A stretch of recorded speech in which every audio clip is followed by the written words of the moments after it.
Despite an insistence by the Obama administration that data that is, quote unquote, inadvertently collected on Americans by the U.S. government spying operations is not used, today The Guardian released secret documents that indicate that might not be the case at all. Glenn Greenwald and James Ball write that despite what the government says are protections against unlawful surveillance of Americans, policies that have been approved by the FISA court allow the government to keep data on Americans for 5 years. It says they can use the data if it has actionable intelligence, as well as access, quote, U.S.-based machines or phone numbers to verify their location.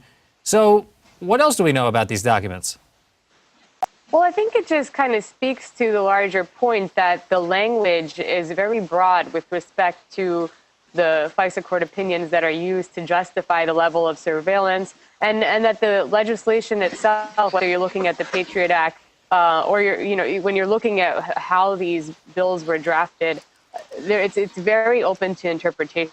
And any particular administration seemingly can come up with its own assessment for how they can interpret and as a result conduct the sort of surveillance that they've been doing, so long as they appeal to the FISA court. It seems like they very rarely reject any of the requests that they receive. And I think that the point that you brought up about U.S.-based machines is probably key. So even if they're trying to emphasize that it's only individuals on foreign soil who are targeted in terms of electronic communications, for example, they can access U.S.-based machines to verify that where these individuals might be located, and in reality, who they may be communicating with in the United States. So again, Americans will just by default be implicated in the entire process, and some of them might have ties to dangerous individuals, but some might have absolutely nothing to do with it. And I guess what people want to know is, where do you draw that line,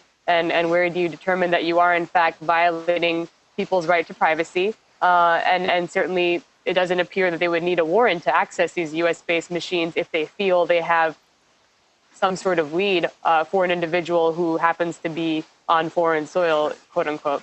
Right. And again, just yet more documentation, more evidence, I guess you could say, of what James Clapper says is not happening, widespread or potential widespread surveillance of United States citizens.